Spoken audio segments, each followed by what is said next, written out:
Hello friends, I hope you are doing well. Welcome to one C study.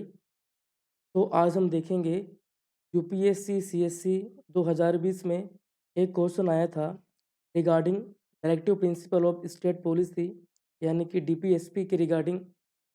तो उसमें पूछा गया था कि इनमें से सही स्टेटमेंट कौन सी है। तो सबसे पहले हम क्वेश्चन को देख लेते हैं, उसके बाद हम डीपीएसपी के प्रोविजंस को देखेंगे। ठीक है, तो आइए स्टार्ट करते हैं।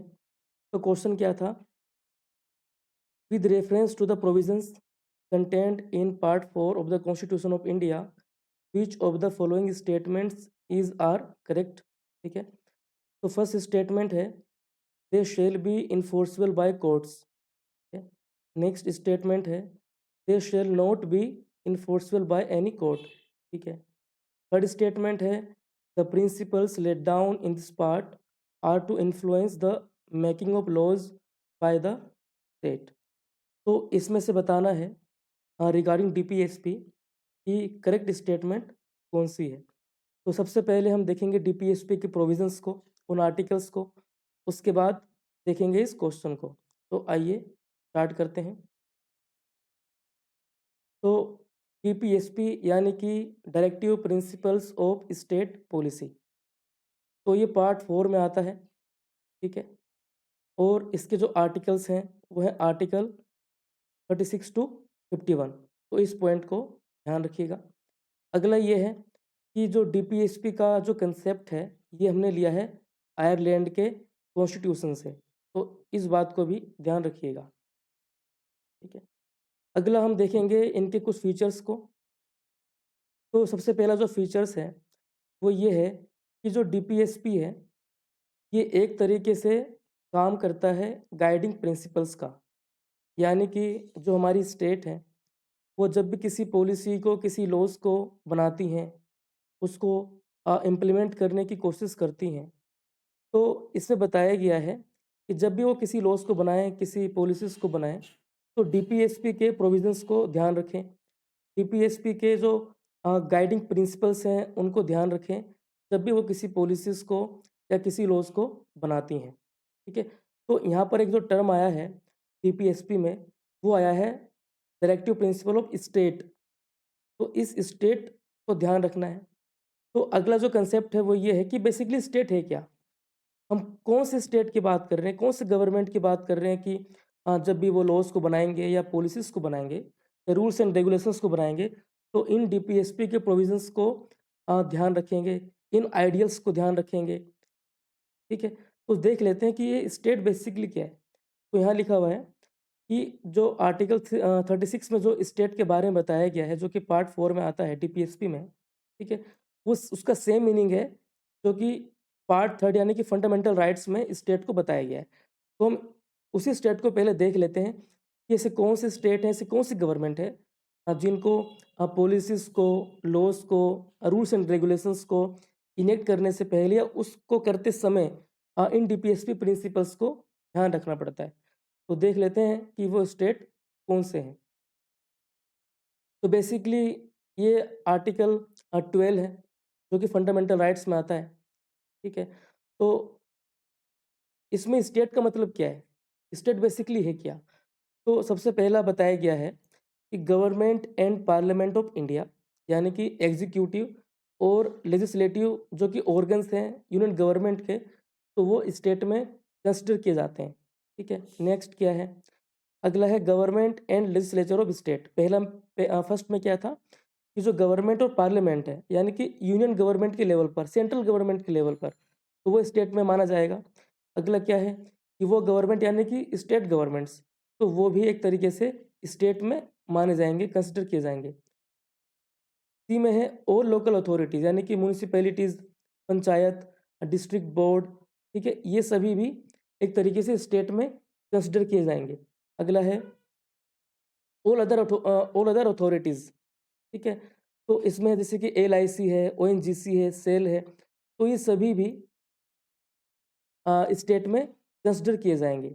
और एक बात और, सुप्रीम कोर्ट ने तो यहाँ तक बोला है कि प्राइवेट बॉडी या प्राइवेट एजेंसी जो कि स्टेट का इंस्ट्रूमेंट बन करके काम करती है, तो वो भी स्टेट के अंडर आएगी। तो ये वो स्टेट के पार्ट्स हैं जो कि सेम डीपीएसपी में भी इनको कंसिडर किया जाएगा। और जब भी ये किसी पॉलिसीज़ को, किसी लॉज़ को, रूल्स एंड रेगुलेशंस को एग्जीक्यूट करते हैं, उसको फ्रेम करते हैं, फॉर्मुलेट करते हैं, आर्टिकुलेट करते हैं, तो उसको करते समय वो डीपीएसपी के प्रिंसिपल्स को, आइडियल्स को ध्यान रखेगी। तो डीपीएसपी में यही बताया गया है। अगला ये है कि जो ये प्रिंसिपल्स हैं, बेसिकली ये वैसे ही हैं जैसे कि इंस्ट्रूमेंट ऑफ इंस्ट्रक्शंस थे गवर्नमेंट ऑफ इंडिया एक्ट 1935 में, ठीक है? तो ये ठीक वैसे ही हैं जैसे कि इंस्ट्रूमेंट ऑफ इंस्ट्रक्शंस थे गवर्नमेंट ऑफ इंडिया एक्ट 1935 में। इस फैक्ट को भी याद रखिएगा। अगला है कि जो डीपीएसपी है क्या बात करते हैं, इनका ऑब्जेक्टिव क्या है? तो ये बात करते हैं इकोनॉमिक, सोशल, पॉलिटिकल जस्टिस की, ठीक है? जिससे जो हमारा स्टेट है वो डेमोक्रेटिक स्टेट माना जाएगा, वो इस फॉर्म में एस्टेब्लिश होगा जब हम इकोनॉमिक, सोशल और पॉलिटिकल जस्टिस की बात करते हैं। और यहाँ पर एक बात ये भी आती है कि जो डीपीएसपी है ये वेलफेयर स्टेट को एस्टेब्लिश करता है। जब इंडिया में ब्रिटिश रूल था तो उसको बोलते थे पुलिस स्टेट, यानी कि किसी भी लॉज को, किसी भी रूल्स एंड रेगुलेशंस को वो ज़बरदस्ती फोर्सफुली इम्प्लीमेंट करते थे, एग्जीक्यूट करते थे, उसको इम्प्लीमेंट करते थे, ठीक है? लेकिन डीपीएसपी में ऐसा नहीं है। यहाँ पर वेलफेयर स्टेट की बात होती है, यहाँ पर इकोनॉमिक, सोशल, पॉलिटिकल जस्टिस की बात होती है। इकोनॉमिक, सोशल, पॉलिटिकल लेवल पर सेम अपॉर्चुनिटी की बात होती है। सभी को सेम प्लेटफॉर्म दिया जाए, सभी को सेम अपॉर्चुनिटी दी जाए, सभी को समान अवसर दिया जाए, जिससे इकोनॉमिक और सोशल डेमोक्रेसी इंडिया में एस्टेब्लिश हो। तो ये आइडियल को लेके डीपीएसपी बात करता है, ठीक है? तो इस पॉइंट को भी ध्यान रखिएगा। फोर्थ पॉइंट है डीपीएसपी जो बेसिकली है ये नॉन जस्टिसेबल इन नेचर है। मतलब कि it is not enforceable by courts. मतलब क्या है?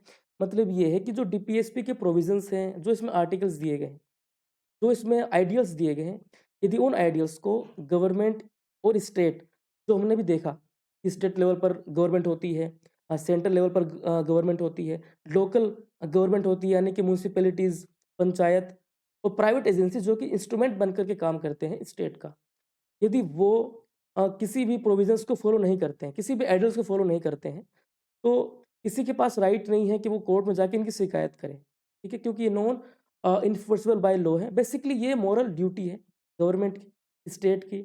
एक तरीके से नैतिक दायित्व है हमारे स्टेट का कि वो इनको इम्प्लीमेंट करे या इन आइडियल्स को इम्प्लीमेंट करना चाहिए। जब भी वो किसी नीतियों को बनाते हैं, किसी पॉलिसीज़ को फॉर्मुलेट करते हैं, उनको आर्टिकुलेट करते हैं, तो इन आइडियल्स को ध्यान रखें, ठीक है? उन पर कोई फोर्सिबल नहीं है और ना ही उन पर इन्फोर्सिबल है कि इन चीज़ों को उनको करना ही है। ये गवर्नमेंट के, स्टेट के इंटेंशंस पर डिपेंड करता है कि वो इन चीज़ों को ध्यान में रखती है कि नहीं रखती है, ठीक है? अगला जो स्टेटमेंट है यानी कि प्रोविज़न है, वो यही है जो हमने देखा कि नॉन जस्टिसेबल इन नेचर, ठीक है?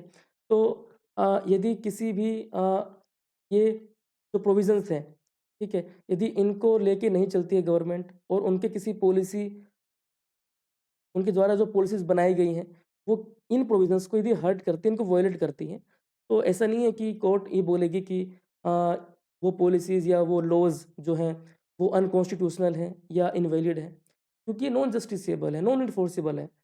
ये सिर्फ़ मॉरल ड्यूटी है, मॉरल रिस्पॉन्सिबिलिटी है, मॉरल अकाउंटेबिलिटी है, ठीक है? कि गवर्नमेंट को इन चीज़ों को ध्यान रखना चाहिए, इन बातों को ध्यान रखना चाहिए, ठीक है? अब देखेंगे classification of directive principles. Basically यदि हम बात करें तो 3 पार्ट्स में इनको क्लासिफ़ाई किया गया है, सोशलिस्टिक, गांधीयन और लिबरल इंटेलेक्चुअल। बेसिकली ये ओरिजिनली कॉन्स्टिट्यूशन में इन इस तरीके से डिवाइड और इस तरीके से क्लासिफ़ाइड नहीं था। इनके कंटेंट, इनके नेचर और इनके डायरेक्शन के बेसिस पर हमने इनको इस तरीके से क्लासिफ़ाई किया है, ताकि हम चीज़ों को अच्छे तरीके से समझ पाएँ, ठीक है? इनके कंटेंट के हिसाब से कि भई किस नेचर के हैं, क्या ये सोशलिस्टिक नेचर के हैं, क्या ये गांधीयन आइडियोलॉजी की बात करते हैं, तो उनके बेसिस पर इनको हमने डिवाइड किया हुआ है, क्लासिफ़ाई किया हुआ है। तो आइए देखते हैं। पहला है सोशलिस्टिक प्रिंसिपल्स, यानी कि वो प्रिंसिपल्स, वो आइडियल्स, वो वो चीज़ें जो कि सोशलिज्म के कंसेप्ट को प्रमोट करती हैं और इंडिया को एक डेमोक्रेटिक सोशलिस्ट स्टेट बनाने में हेल्प करती हैं, उसको एस्टेब्लिश करती हैं। तो ये बात करता है सोशल और इकोनॉमिक जस्टिस की, यानी कि सामाजिक और आर्थिक न्याय की बात करता है ये आर्टिकल्स। ठीक है, तो देखते हैं ये कौन से आर्टिकल्स हैं जो कि इंडिया को एक वेलफेयर स्टेट की ओर प्रमोट करते हैं, ठीक है, तो बढ़ाते हैं। तो आइए देखते हैं पहला जो आर्टिकल है। वैसे तो हम इसको देखेंगे ही, लेकिन क्योंकि एग्ज़ाम के लिए काफ़ी इम्पोर्टेंट है, चाहे वो यूपीएससी का एग्ज़ाम हो, चाहे वो स्टेट पीसीएस का एग्ज़ाम हो, इनका एक-एक वर्ड, क्योंकि कई बार कॉपी पेस्ट की फॉर्म में ये आ जाते हैं। इनका एक-एक वर्ड, इनका एक-एक आर्टिकल काफ़ी इम्पोर्टेंट है, ठीक है? तो इसको आप अपने अकॉर्डिंग भी एक बार अच्छे से देख लीजिएगा, ठीक है? हम यहाँ पर एक ब्रीफ देखेंगे आर्टिकल्स को। तो आर्टिकल 38 है पहला, तो ये बात करता है to promote the welfare of the people by securing a social order permeated by justice, social, economic, and political, and to minimize inequalities in income, status, facilities, and opportunities। तो बेसिकली ये inequality को कम करने की बात करता है। अगला है आर्टिकल 39। तो ये बात करता है the right to adequate means of livelihood for all citizens, ठीक है। अगला है the equitable distribution of material resources of the community for the common good, ठीक है। अगला है prevention of the concentration of wealth and means of production. तो basically ये देखिए, इससे रिलेटेड क्वेश्चन आ चुका है, कंसंट्रेशन ऑफ वेल्थ। ये ऐसा कौन सा आर्टिकल है, ऐसा कौन सा पार्ट है जिसमें कंसंट्रेशन ऑफ वेल्थ को प्रिवेंट करने की बात की गई है। बेसिकली शायद ये यूपीएससी में पूछा गया है। तो इस तरीके से आप इसको एक ध्यान से देखिएगा, एक-एक वर्ड को, एक-एक लाइन को, एक-एक आर्टिकल को, एक-एक पॉइंट को, काफ़ी इंपॉर्टेंट है एग्जाम के लिए, ठीक है। अगला है equal pay for equal work for man and women. तो ये बात भी ध्यान रखिएगा, जेंडर इक्वलिटी की बात इसमें की गई है। अगला है preservation of the health and strength of workers and children against forcible abuse, ठीक है। अगला है opportunities for healthy development of children. तो इन बातों को ध्यान रखिएगा। अगला है आर्टिकल 39A। अच्छा, जिसमें ये इस तरीके से ए लिखा होता है ना, तो बेसिकली इसका मतलब ये है कि ये प्रोविजंस, ये आर्टिकल अमेंडमेंट के ज़रिए इसमें इंक्लूड किए गए हैं। तो इस बात को ध्यान रखिएगा। तो इसमें बात हुई है to promote equal justice and to provide free legal aid to the poor, ठीक है। अगला आर्टिकल है आर्टिकल 41। ये बात करता है to secure the right to work, to education, to public assistance in cases of unemployment, old age, sickness and disablement, ठीक है। अगला आर्टिकल है 42। ये बात करता है to make provision for just and human conditions of work and maternity relief, ठीक है। अगला है आर्टिकल 43। ये बात करता है living wage, a decent standard of life and social and cultural opportunities for all workers, ठीक है। अगला आर्टिकल 43A है, यानी कि ये भी अमेंडमेंट के जरिए इंक्लूड किया गया है। ये बात करता है participation of workers in the management of industries, ठीक है। अगला आर्टिकल 47। ये बात करता है nutrition and the standard of living of people and to improve public health. तो ये सभी के सभी आर्टिकल्स जो हैं, 1 से लेकर के 8 तक, ये सभी आर्टिकल जो हैं सोशलिस्टिक प्रिंसिपल्स के अंडर आते हैं। तो हम आगे बढ़ते हैं। अगला जो आइडियल है, प्रिंसिपल है, वो है गांधीयन प्रिंसिपल्स, ठीक है। तो बेसिकली गांधीयन आइडियोलॉजी की बात करते हैं, उसको प्रमोट करते हैं।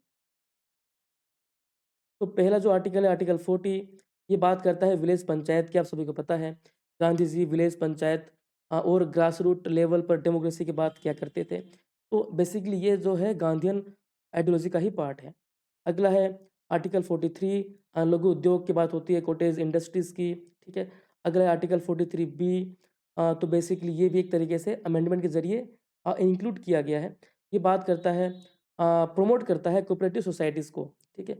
अगला है आर्टिकल 46। ये बात करता है, प्रमोट करता है basically educational and economic interest of एससीज, ST and other weaker section of the society. अगला है आर्टिकल 47।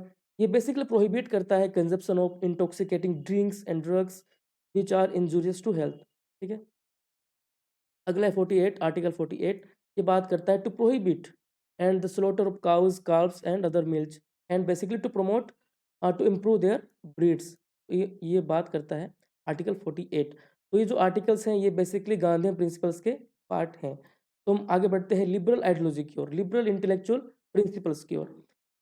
तो इसमें पहला जो आर्टिकल है आर्टिकल 44, ये बात करता है यूनिफॉर्म सिविल कोड की। बेसिकली आपने देखा भी होगा रिसेंटली उत्तराखंड ने इसे लागू कर लिया है, एक तरीके से कानून के रूप में बना लिया है आफ्टर गोवा। ठीक है। अगला आर्टिकल है 45, ये बात करता है एजुकेशन फॉर ऑल की until they complete the age of 6 years. अगला है article 48, it is basically to organise agriculture and animal husbandry on modern and scientific lines. ठीक है। अगला 48A, ये भी अमेंडमेंट के जरिए इंक्लूड किया गया है। It is basically to protect and improve the environment and to safeguard forest and wild life. अगला है article 49, to protect monuments, places and objects of artistic, ठीक है, और historic interest which are declared to be of national importance.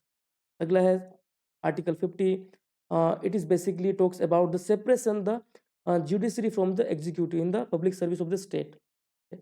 अगला है article 51, it is to promote international peace and security and maintain just and honourable relations between nations. ठीक है। तो ये जो आर्टिकल्स हैं ये हमने देखे लिबरल एंड इंटेलेक्चुअल प्रिंसिपल्स के अंडर में। ठीक है। तो बेसिकली हमने 3 प्रिंसिपल्स को देखा कि इनमें कौन कौन से आर्टिकल्स आते हैं।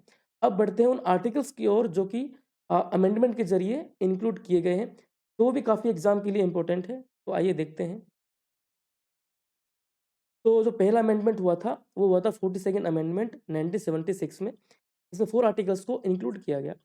पहला था आर्टिकल 39, जो कि बात करता है हेल्थ डेवलपमेंट ऑफ चिल्ड्रन की। ठीक है। अगला आर्टिकल जो ऐड किया गया था वो था 39A, it is to promote equal justice and to provide free legal aid. ठीक है। अगला आर्टिकल था 43A, it is basically to promote participation of workers in the management and industries. ठीक है। अगला आर्टिकल था 48A, ये बेसिकली बात करता है इन्वायरमेंट को इम्प्रूव करने की, उनको सेफगार्ड करने की। ठीक है। अगला है आर्टिकल 38, ये बेसिकली इंक्लूड किया गया था, इंट्रोड्यूस किया गया था 44th अमेंडमेंट के जरिए, जो कि 1978 में हुआ था, जो कि बात करता है minimise inequalities in income, status, facilities and opportunities. ठीक है। अगला जो आर्टिकल इंक्लूड किया गया था वो था 45 और 21A। बेसिकली ये अमेंडमेंट हुआ था 86 अमेंडमेंट, जो कि 2002 में हुआ था। इसने 2 आर्टिकल्स को ऐड किया, आर्टिकल 45, ठीक है, जो कि डीपीएसपी का पार्ट बना, और आर्टिकल 21A जो कि फंडामेंटल राइट का पार्ट बना, और इसने एक तरीके से एलिमेंट्री एजुकेशन को फंडामेंटल राइट के रूप में एक तरीके से एस्टेब्लिश किया। अगला जो आर्टिकल था वो इंक्लूड किया गया 43B की फॉर्म में। बेसिकली ये अमेंडमेंट हुआ था 97th अमेंडमेंट 2011 में, जो कि बात करता है कोऑपरेटिव सोसाइटीज़ की। तो ये वो आर्टिकल हैं जो कि डीपीएसपीज में एक तरीके से अमेंडमेंट के जरिए इंट्रोड्यूस किए गए। तो ये बात को भी ध्यान रखिएगा। अच्छा, अब हम देख लेते हैं difference between fundamental rights and DPSPs. ठीक है। तो इसको सबसे पहले देख लेते हैं।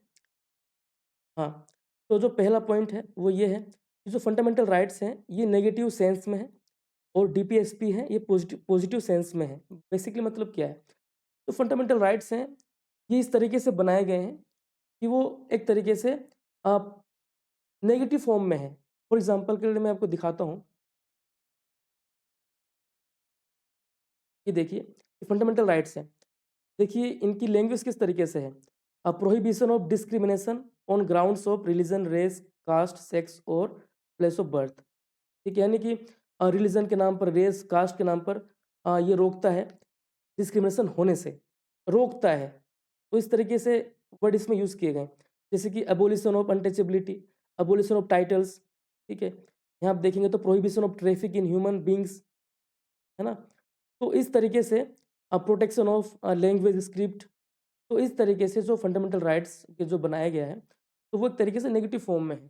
ठीक है। यानी कि वो रोकता है स्टेट को कि आपको प्रोहिबिट नहीं करना है, आपको इनके बीच में डिस्क्रिमिनेशन नहीं करना है। ठीक है। In the case of employment आपको इनके कास्ट के बेसिस पर, इनके रिलीजन के बेसिस पर डिस्क्रिमिनेशन नहीं करना है। वो स्टेट को रोकता है कि आपको इस तरीके से नहीं करना है, इस तरीके से लोगों पर अन्याय नहीं करना है, ठीक है। लेकिन जो डीपीएसपी है वो बात करता है पॉजिटिविटी की, कि भाई सरकार को, गवर्नमेंट को इस तरीके से काम करना है, इन आइडियल्स को फॉलो करना है, इकोनॉमिक, सोशल, पॉलिटिकल जस्टिस को एस्टेब्लिश करना है। तो इस तरीके से ये पॉजिटिव फॉर्म में कहे जाते हैं। अगला जो पॉइंट है वो ये है फंडामेंटल राइट्स में कि दीज आर जस्टिसिएबल। हमने देखा ही था कि यदि कोई भी आर्टिकल जो है यदि वायलेट होता है किसी भी पॉलिसीज, किसी भी लॉज, गवर्नमेंट के लॉज से, तो एक तरीके से हम जाके शिकायत कर सकते हैं, कोर्ट में अपील कर सकते हैं। लेकिन ये ऐसा डीपीएसपी केस में नहीं होता, ठीक है, क्योंकि ये नॉन जस्टिसिएबल है। अगला पॉइंट है फंडामेंटल राइट्स में, ये बात करता है पॉलिटिकल डेमोक्रेसी को एस्टेब्लिश करने की। लेकिन जो डीपीएसपी है ये बात करता है सोशल एंड इकोनॉमिक डेमोक्रेसी को एस्टेब्लिश करने की, ठीक है। अगला ये है कि दीज हैव लीगल सैंक्शंस, ठीक है, यानी कि गवर्नमेंट को करना ही पड़ेगा क्योंकि ये संविधान के पार्ट हैं, ठीक है। तो ये गवर्नमेंट को इम्प्लीमेंट करना ही पड़ेगा कि उनको डिस्क्रिमिनेशन ना हो, उनके साथ कोई अत्याचार ना हो, इनजस्टिस ना हो, एक्सप्लॉयटेशन ना हो। तो इन नीतियों को बनाना ही पड़ेगा, लीगल सैंक्शंस हैं, ठीक है। लेकिन डीपीएसपी में ऐसा नहीं, मोरल रिस्पॉन्सिबिलिटी, नैतिक दायित्व है, करना चाहिए गवर्नमेंट को। ये पांचों पॉइंट जो है ये बात करता है, तो फंडामेंटल राइट्स हैं, ये प्रमोट करते हैं वेलफेयर ऑफ द इंडिविजुअल की, ठीक है। लेकिन जो डीपीएसपी है ये बात करता है वेलफेयर ऑफ द कम्युनिटी की। और बेसिकली हम देखें भी तो फंडामेंटल राइट्स को फंडामेंटल राइट क्यों बोलते हैं, क्योंकि ये फंडामेंटली किसी भी इंडिविजुअल के विकास, डेवलपमेंट के लिए काफ़ी इंपॉर्टेंट है। उनका इंडिविजुअल लेवल लेवल पर डेवलपमेंट हो, चाहे सोशल लेवल पर डेवलपमेंट हो, स्पिरिचुअलिस्टिक लेवल पर डेवलपमेंट हो, मेटेरियलिस्टिक लेवल पर डेवलपमेंट करना हो, यानी कि कंप्लीटली उनको अपने पर्सनैलिटी को डेवलप करना हो, तो फंडामेंटल राइट्स काफ़ी इंपॉर्टेंट है, ठीक है। तो एक तरीके से इंडिविजुअल के वेलफेयर के की बात करता है, उसको प्रमोट करने की बात करता है। लेकिन जो डायरेक्टिव प्रिंसिपल्स हैं ये पूरे सोसाइटी की बात करते हैं, सोसाइटी के वेलफेयर की बात करते हैं, ठीक है। अगला है fundamental rights do not requires any legislation for their implementation, यानी कि फंडामेंटल राइट्स के जो प्रोविजंस हैं उनको इम्प्लीमेंट करने के लिए किसी लॉज को पार्लियामेंट्री प्रोसेस से गुजरने की ज़रूरत नहीं है, तो वो फंडामेंटल हैं बेसिकली, वो गवर्नमेंट को करना ही पड़ेगा। लेकिन